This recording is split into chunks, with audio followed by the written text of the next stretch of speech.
What tool will we use? Page 101. We will use a rice table, though not for this one, though. Not for this one. By the way, how did the homework go? It was okay? Okay. Okay, if you're talking, please stop so I don't have to yell. Okay? So what we want to know is we want to know if we start with 4 molar CH4, 2 molar C2H2, and 3 molar H2, in which direction will the reaction progress to reach equilibrium? So is it going to shift to the right? Is it going to shift to the left? How can you tell? You are going to use the Q value. And yesterday, because we were in such short time at the end, we didn't really talk about what Q stood for. Okay. Q stands for, and this is just the previous page, page 100, the reaction quotient. And why is it called a quotient? Because we have one thing divided by the other. Yes? What are we dividing by what? We are dividing the products by the reactants. Oh, what does that remind you of? K. And in fact, Q is identical to K, except that for equilibrium, the KEQ, we use the equilibrium concentrations. And for Q, we use the initial concentrations. Yes? Okay. Now, just because there is some other language you may see around this, you should know that Q is also known as K trial, which means, oh, I'm going to put these concentrations in and try it out and see how it compares to the real KEQ. Does that make sense? Okay. We can also call it the trial KEQ. I have a tendency to just call it Q because it's the shortest, and also that's what Hebden calls it. Hello. Let's see, Jessica.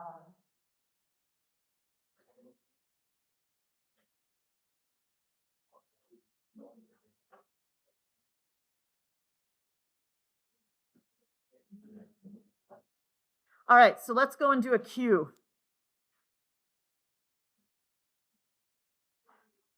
Do you think you guys could write your Q expression and solve? Can you do that? Do it.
Are you guys getting 3.375?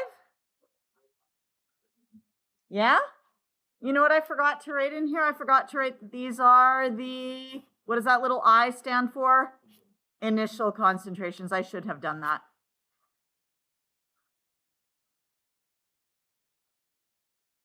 Now, once you have your Q value, what should you do with it?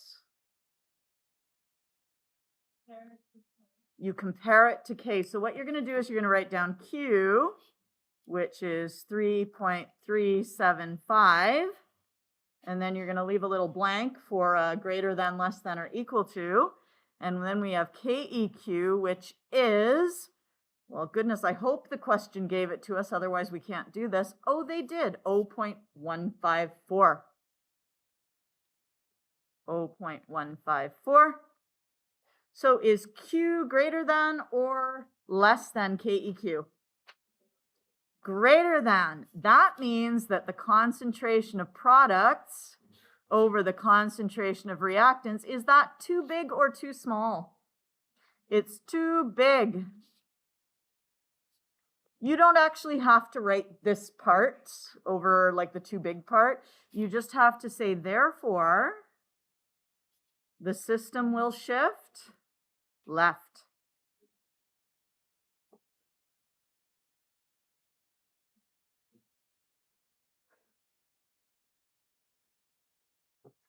It's going to shift left because we want to use up some of the product, which will make the top part smaller.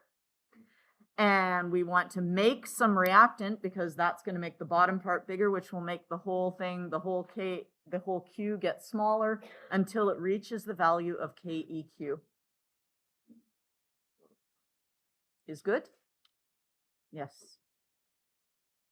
Do you want to try the second one on your own? Okay, go for it. Yes. So what's the values have like actually going to be about It just the temperature is meaningless. It's just there to say, yeah. Oh yeah, K stands for Kelvin. That's a temperature. Yeah. It's okay, no worries. It doesn't really matter anyway. It's just saying somebody's constant. I mean, I thought this was like Something. Yeah. And the one that we taught at our library, they capitalize the paper for them. Oh, really? And they capitalize the M for meters. And they give it as a distance rather than as a rate, because there's no hours. It pains me on so many levels. I look at it and I'm like, oh, so wrong. We're a place of education and you're just, oh, the first thing you see when you drive in the driveway is wrong. Anyway.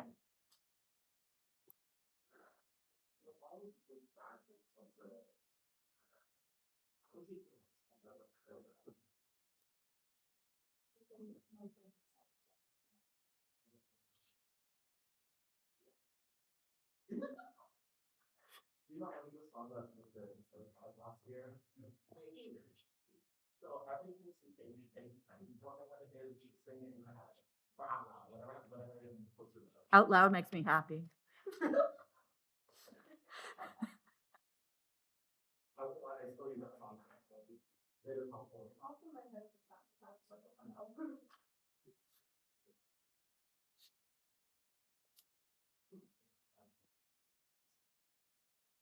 Yeah.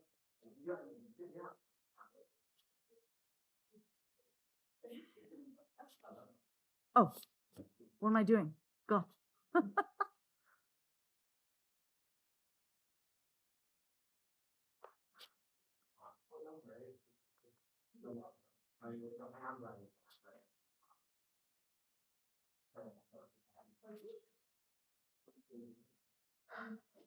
What? How are you? Oh. I am ready.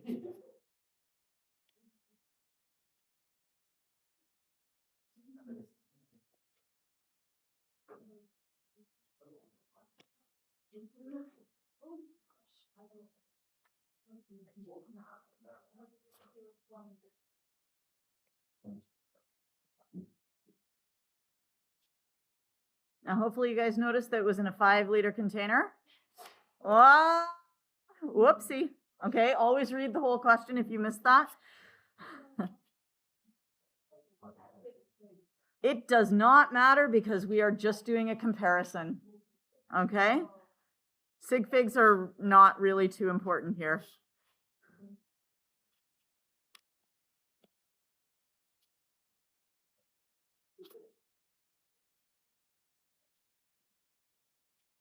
Look at this. We're not doing units. We don't care about sig figs. Kind of a crazy world are we living in?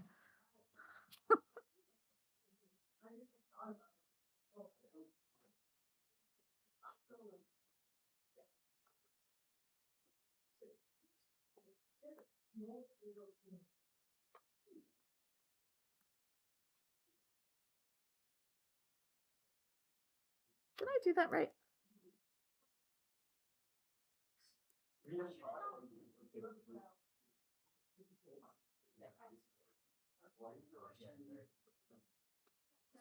Which one? 0.1, yeah, not more than. Oh, that would be why. Okay, thank you.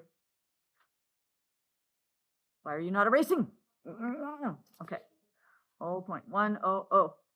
Okay. Fix that. 0.100. Oh, that looks better. 007. Divided by 0.016 equals. I feel like I did that wrong.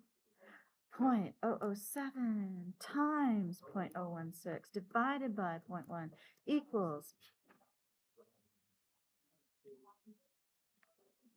Did I do that right? Yeah. 0.00112? Excellent. Okay.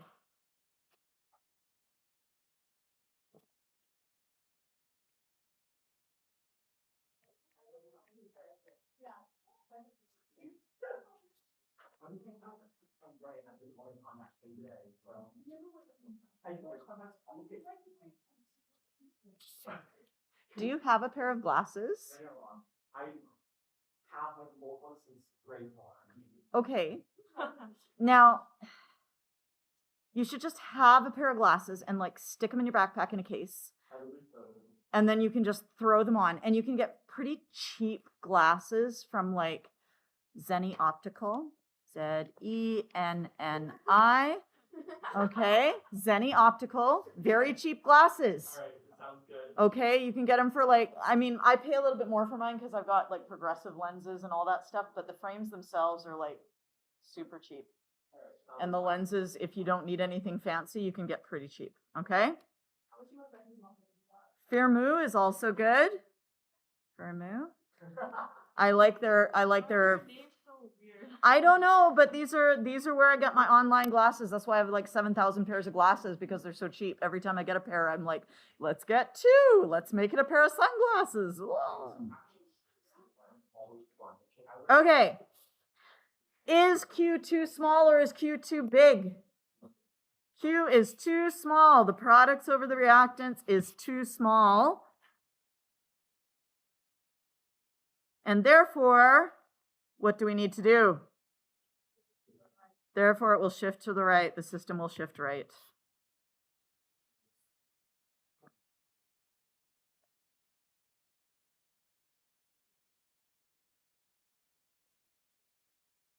Is good? Okay.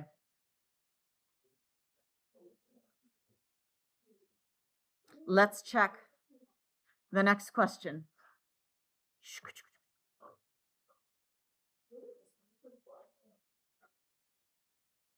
I would like you to read through this question and tell me what tools you will need to solve it. Read through the question and tell me what tools you need to solve it.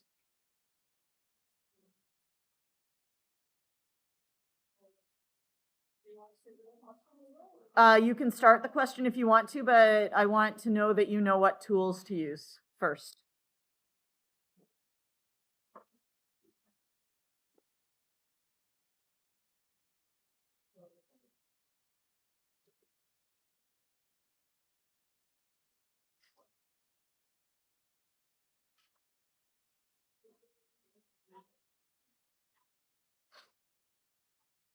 I don't hear a lot of discussing. Tell your partner, what tools will you use?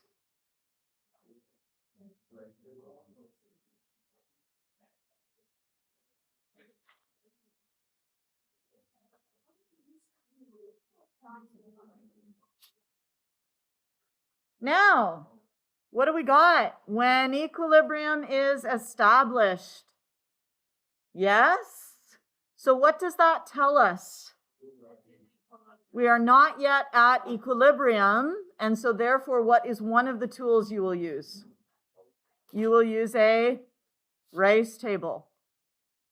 Now, you are also told that you have some of the reactant and you have some of the product. Which way will it shift? How do you know?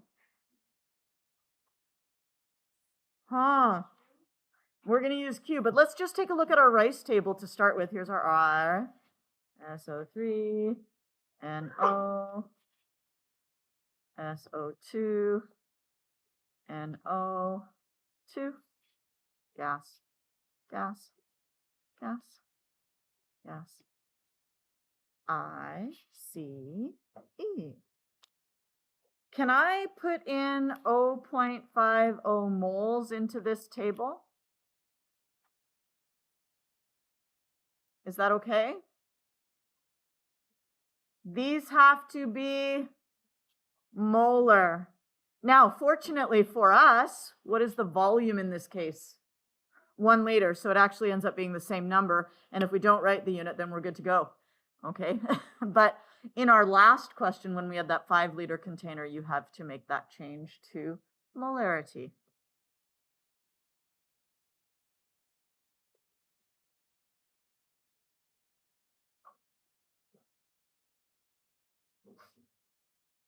Now, I will say a lot of people would look at this question and say, I've got more reactant than product, therefore this thing must shift to the right. However, that's only if products are favored at equilibrium. What if we really favor the reactants? What if we strongly favor the reactants at equilibrium? What if the position of the equilibrium is very far to the left? So do you actually know which direction this is going to shift? No. Therefore, you need to do a Q. Now, to be honest with you, mathematically speaking, you can just throw in plus and negative signs and you'll end up with a negative value if you do it wrong. However, I will expect you to look at a question like this and say, I am a sophisticated chemist. I am going to use a Q because it shows I know what I'm doing, okay? But does it really matter? No. Okay, Q. SO2, NO2, initial, SO3, NO.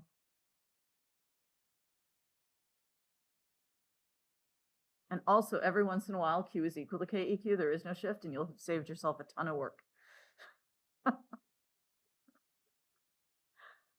All right.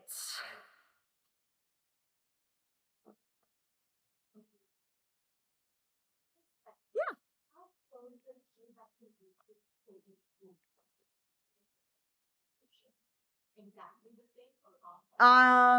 For the purposes of the questions I'm going to give you, make it exactly the same. Yeah. I mean, quite frankly, I'm going to make the numbers so it's obvious one way or the other, right? It's either going to be exactly on or bigger or smaller. It won't be ambiguous. Okay.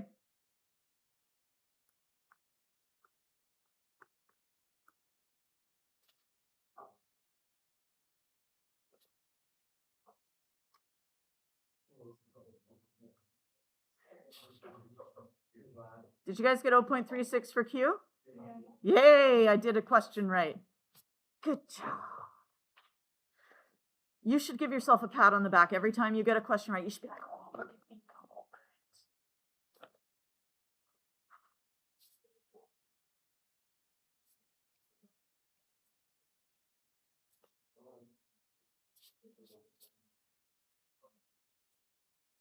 So Q is bigger than our KEQ. You'll notice I took the 1.5 times 10 to the minus 2, and to make it easier to compare, I wrote it in standard notation. You don't have to do that. I just find it easier to look at. Yeah?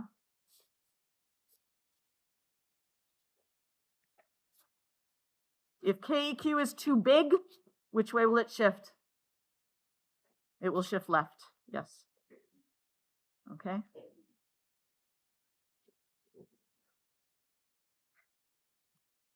And if it's shifting left, where do our plus signs go? They go on the left because we are making SO2, we are making NO, we are using up SO2 and using up NO. What numbers do I put in there?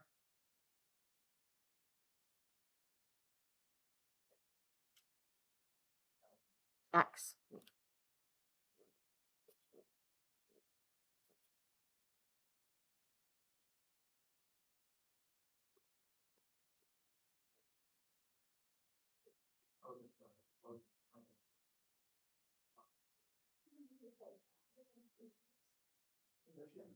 And now I know it's annoying, but you still need to write out the KEQ expression.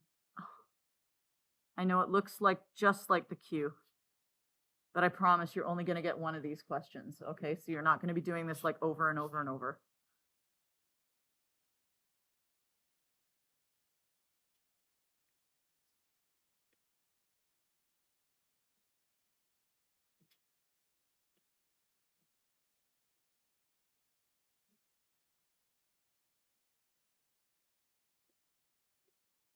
So yes, we've written it out a second time and we've just put EQ on the end. You don't normally have to put EQ when you're writing the KEQ. It's just that, you know, to distinguish between that one and the Q, it's better practice. Okay. And now we just substitute things in and solve for X. Alrighty.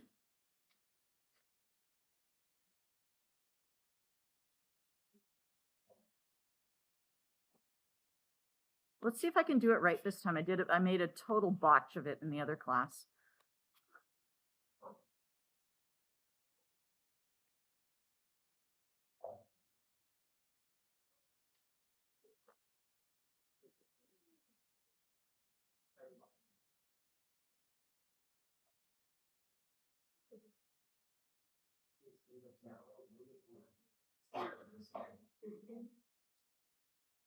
Do you guys love solving quadratic equations? No. How could we fix this so we don't need to solve a quadratic equation? We're going to square root both sides. And conveniently enough in this unit, that's probably the only tool you're going to need to fix that for you, is that square rooting both sides. We'll have other tricks when we get to acids and bases, but this is it. This is all we need here.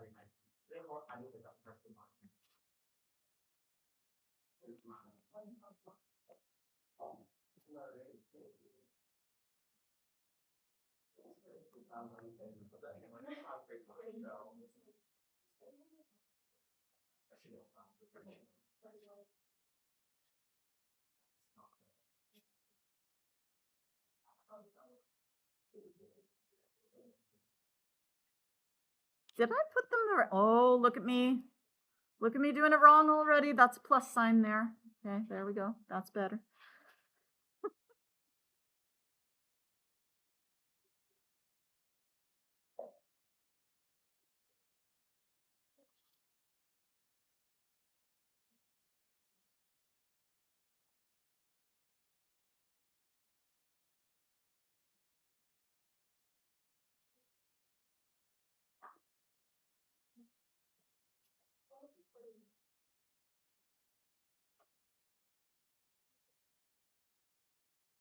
Let me know if the algebra is gross at any point.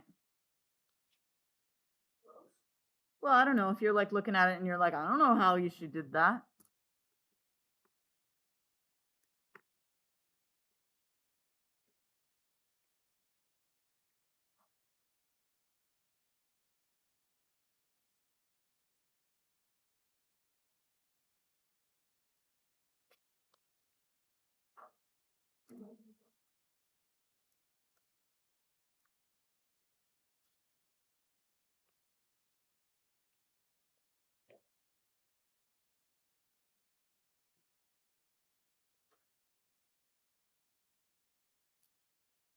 And if you're thinking, surely we must be done now, because that was long and arduous.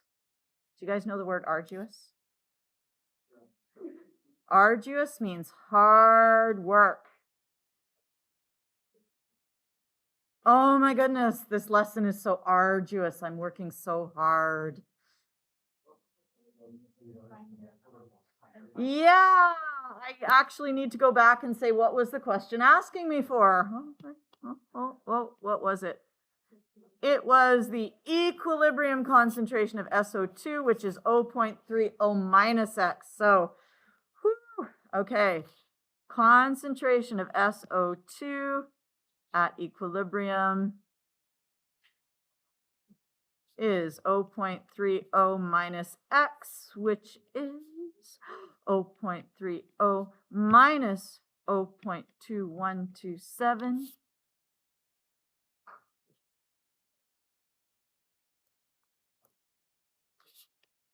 0.08729. And now we get to the hardest part of the question of all. Sig figs.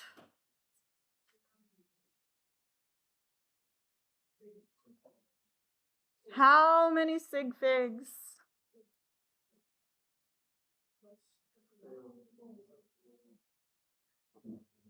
What mathematical operation are we doing in our last step?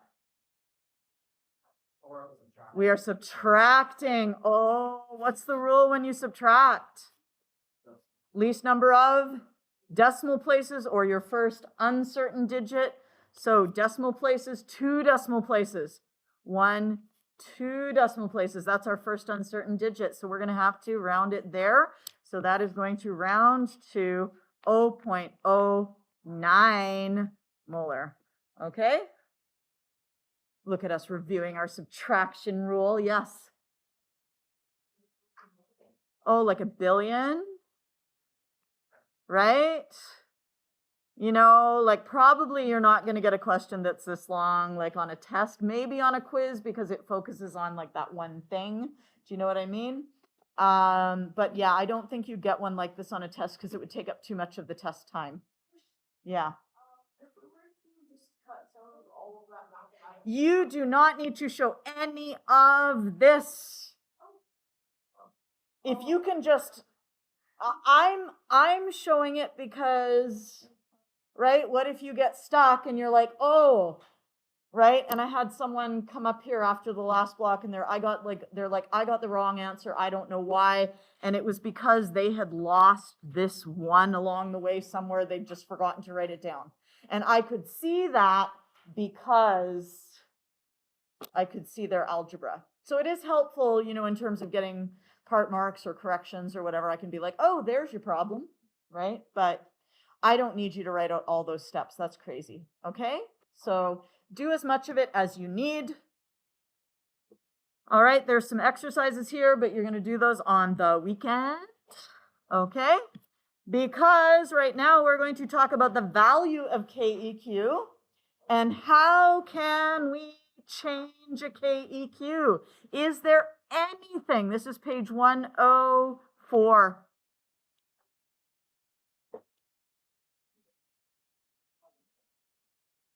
Is there anything that can change the KEQ value for a particular system? Temperature, and that's it. Only temperature.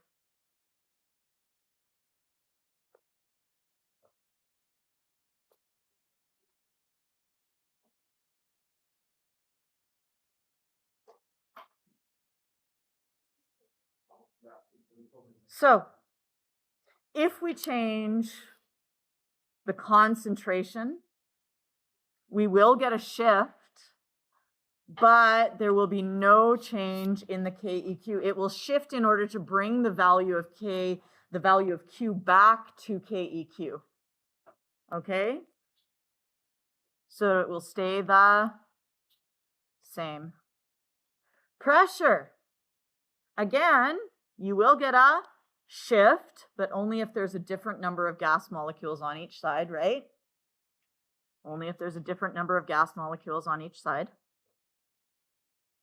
But even if we do get a shift, it is going to shift to bring the ratio back to the KEQ value. So the KEQ stays the same.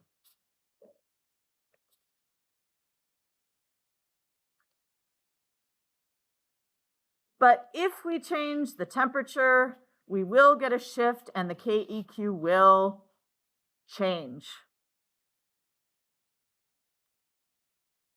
Now, hopefully, you guys are good. Catalyst, does it cause a shift? No. Therefore, there is also no change in KEQ. Adding an inert gas, is there a shift? No. So there's no change in the KEQ. If there's no shift, there can never be a change in KEQ because it's just still where it was. Only temperature can change the value of KEQ. We're going to go through the first two here, and then we're going to skip the rest of it. If we have an exothermic reaction, and if what we do is we increase the temperature, which way will that shift? It will shift to the left.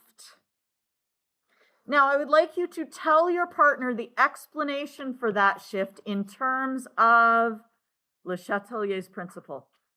We're going to review this.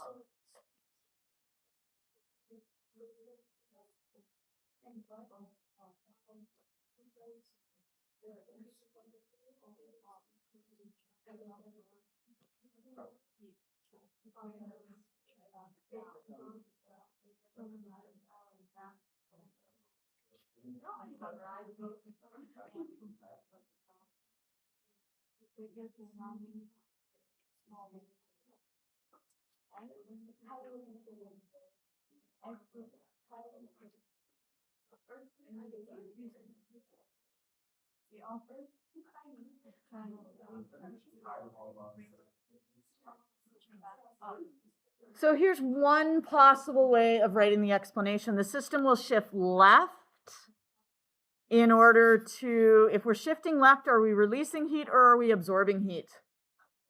We are absorbing heat. So in order to absorb heat, and if we absorb heat, is that going to make the temperature go up or down? It's going to go down, okay? We're absorbing that extra kinetic energy.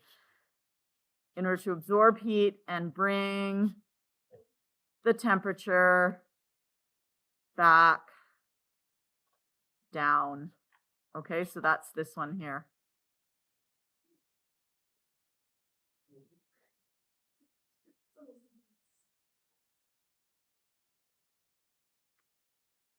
Now, if we have shifted to the left, which side have we favored? No. Sorry. We favored the left. We favored the reactants, yes? Which basically just means we made more reactants. And if we make more reactants, what happens to KEQ? It's going to decrease. It's going to get smaller because we have more in the denominator. Okay.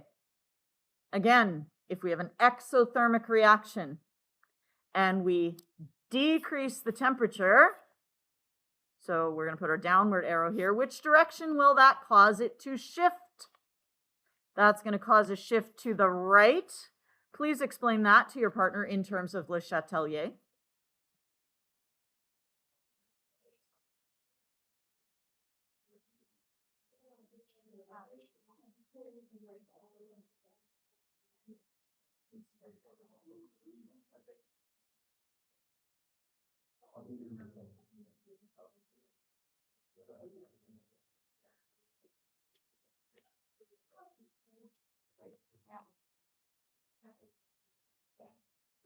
The system will shift right in order to do what? Release heat.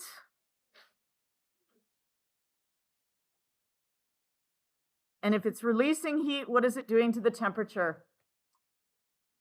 It's bringing it back up. To release heat, to bring the temperature back up. Okay. Now, with my other class, I did not go over the last two examples because it ends up being pretty much the same thing. It's just the directions will be different. Are we good with that? Okay. So, lovely summaries. Let's try some example. Oh, what happens? If it shifts to the right, what happens? We are favoring the products. What happens to KEQ? KEQ goes up. It gets bigger. So let's take a look at some diagrams, some concentration diagrams, and we're going to look at why changing concentration does not affect KEQ. If you never understand this diagram, you can still memorize that changing concentration does not change KEQ. Okay, but hopefully this diagram will help it make sense, but if it doesn't, that's okay. All right. So we are starting out at equilibrium. This one here is PCl5.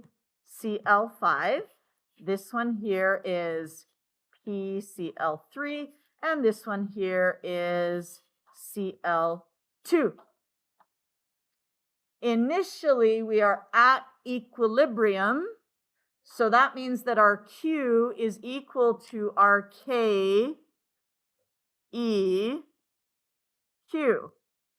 Just in case you're wondering what that Kc is, it means the K in terms of concentrations, which is just the same as KEQ. I'm going to change them to KEQs though, because that's what we're familiar with. Now, at this time here, what have we done? We have increased the concentration of PCl5. Now let's take a look at what PCl5 is. PCl5 is a reactant. What is that going to do to our ratio of products to reactants? It's going to make that value smaller. So now we're not at equilibrium, so the Q is less than the KEQ. Yeah? So we're going to shift to the right because we have more reactant now. We're going to shift to the right until Q is once again equal to KEQ. Okay?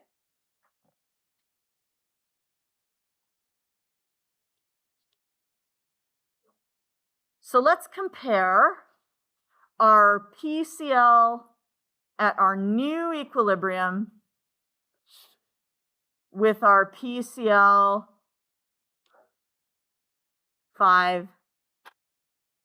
for the old equilibrium. How does it compare? It's now higher than it was before, so it is greater than the old concentration. How about our PCl3? PCl3 new compared to PCl3 old. Is it the same, or is it bigger, or is it smaller? It is bigger. And same thing for Cl2, the new concentration is bigger than the old concentration.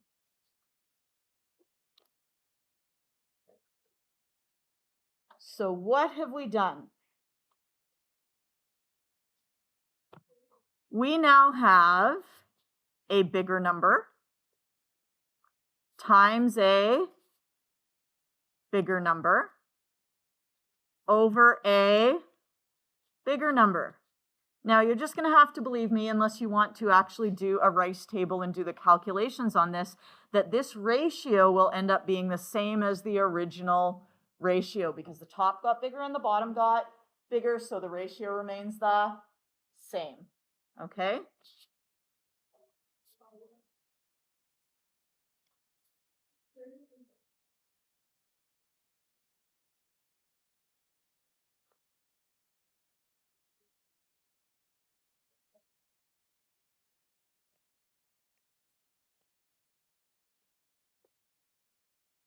is good.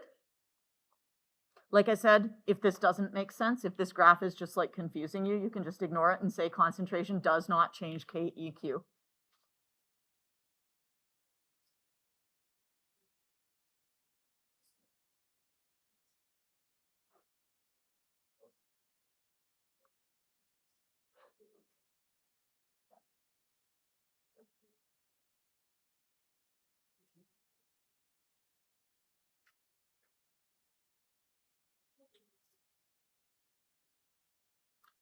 So, what about pressure?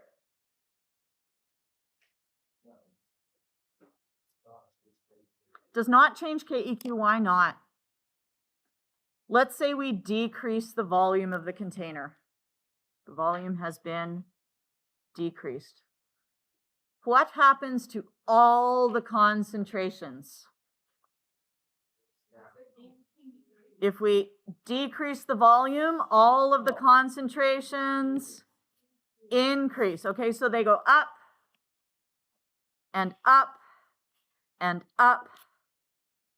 And now we shift to the side with more gas molecules or fewer gas molecules? Fewer gas molecules. So we're shifting this way. So the SO3 then goes up a little bit more. The O2 goes down a little bit, and the SO2 goes down a little bit. But how does the SO2 nu compare to the SO2 old? Here's our old. I don't know what the why we're not at equilibrium to start with. It irritates me. I need to fix this diagram. Fix. So it doesn't have that nonsense at the beginning where we're not at equilibrium. But how does the old equilibrium compare to the new equilibrium? The new equilibrium is, concentration is higher. Yes? How about O2? O2 nu is higher than O2 old. And SO3 nu higher than SO3 old. So again, we have bigger, bigger, bigger over bigger, bigger, bigger. Bigger over bigger gives the same. Okay?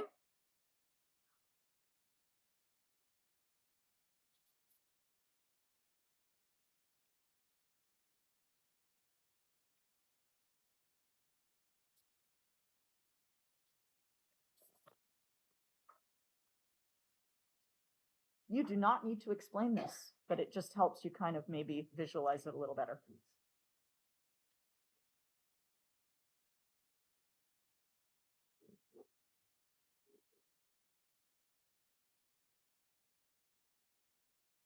And then we're going to look at temperature.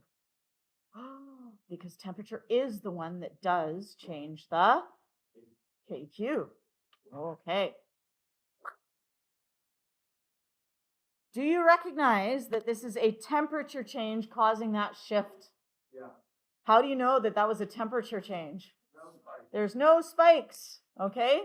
So we know that was a temperature change. And, oh, was that an increase in temperature or a decrease in temperature? Here's our reaction right here.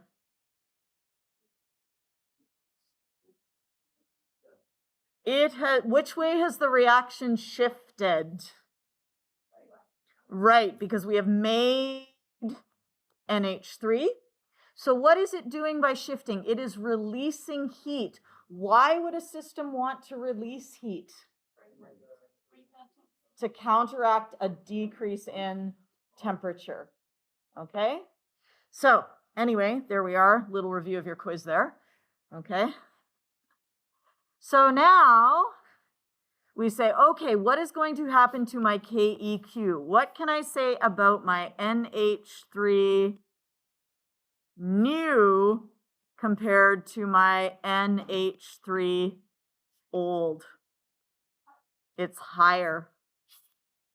However, the H2 new is lower than the H2 old.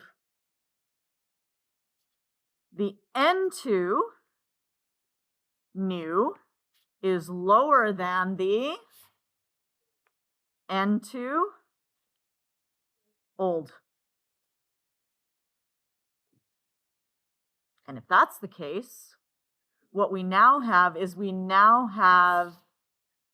these numbers over here are smaller, and this is bigger. So the products have gotten bigger, and the reactants have gotten smaller. So is that the same?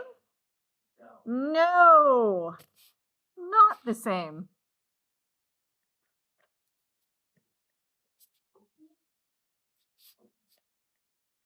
And that's why KEQ changes.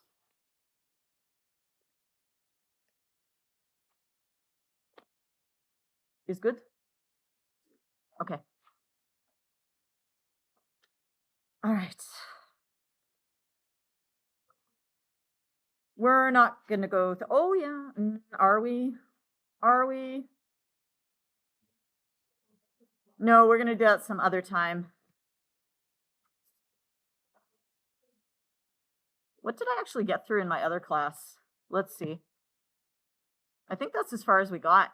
Yeah, we didn't do this. We're going to do that next day, okay? But right now, I did want to introduce the topic of entropy and enthalpy. So let's go then to here. This is on page 110.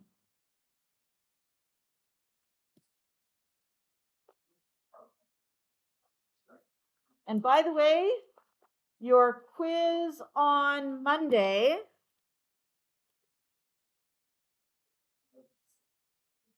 is going to cover 2.3a to 2.3d. Okay, so it's just the math part. It's not the value of the KEQ, okay? 2.3a to 2.3d, because we're not going to finish 2.3e today, and we're not going to finish entropy and enthalpy. Now, because there's not going to be a quiz on entropy and enthalpy, that means that normally students would do more poorly on that section on the test. I do not want that to happen. So what's going to happen is either Tuesday or Wednesday, whenever we're ready for it, we're going to have a practice quiz, okay, where you just do it and then you get an answer key and you mark it yourself, okay, so that you can be like, do I actually know entropy and enthalpy, or do I suck at that? Yes? Okay? So, all right. Enthalpy, we should already know about enthalpy. Are we remembering enthalpy? Yeah. Okay. Now, if you are ever asked to define enthalpy, this is the definition. Is it particularly meaningful? Does anyone love that as a definition? No, I don't either. In fact, it's not even the real definition. The real definition is the solution to the equation delta H is equal to delta E minus P delta V. And if you like that definition, then you're smarter than I am, okay? So I don't expect you to know that definition, just know that it's the heat content of the system. Do not think of it that way though, because it's kind of meaningless. Think of it as the potential energy contained in the chemical bonds. Yes? Should you ever define it that way though? No. No, this is not a definition.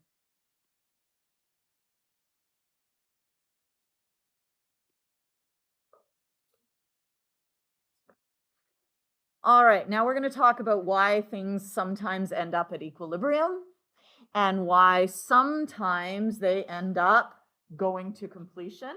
Like sometimes reaction, like if you burn a candle, you cannot unburn the candle. It just goes and then it's done, right? And sometimes reactions don't happen at all. If you put a particular metal into an acid, it might just sit there and not do anything, whereas another metal might react, okay? So why do some things react? Why do some things not react? Why do some things form an equilibrium and others don't? It all has to do with what nature wants the most. What does nature love? Does nature love high potential energy or does nature love low potential energy? Low potential energy, because a ball will roll naturally. Now, the word naturally, we can use the word spontaneously. Spontaneous means it happens on its own without any help.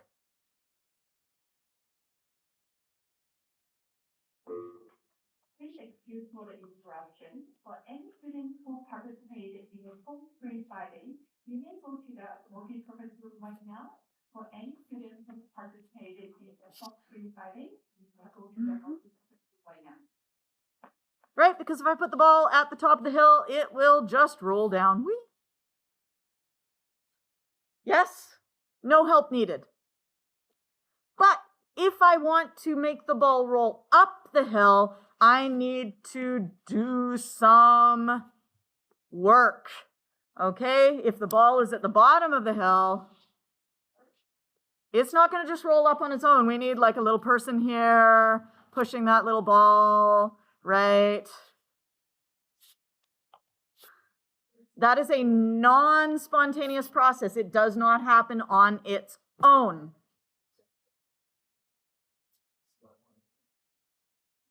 So nature likes to be at low potential energy, low enthalpy. So if we are looking at an exothermic reaction, which direction does enthalpy want this reaction to go? Does it want to go forward or does it want to go backward?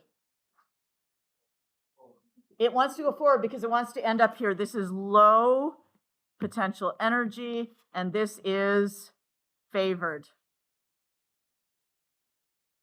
Okay? Which begs the question, well, if enthalpy says go forward, then why do they sometimes also go backward, right? Nature's saying go forward, off you go. That means there has to be another force pushing backward. And that's what we're going to talk about next week. That other force is called entropy. It is, the grade 12 way of defining it is that it is a measure of the randomness of the system, which is not a particularly satisfactory definition, but it will do for this course. Now, I would like you to look at my desk, and I would like you to tell me whether order or disorder is how things go naturally. Naturally, things tend towards disorder.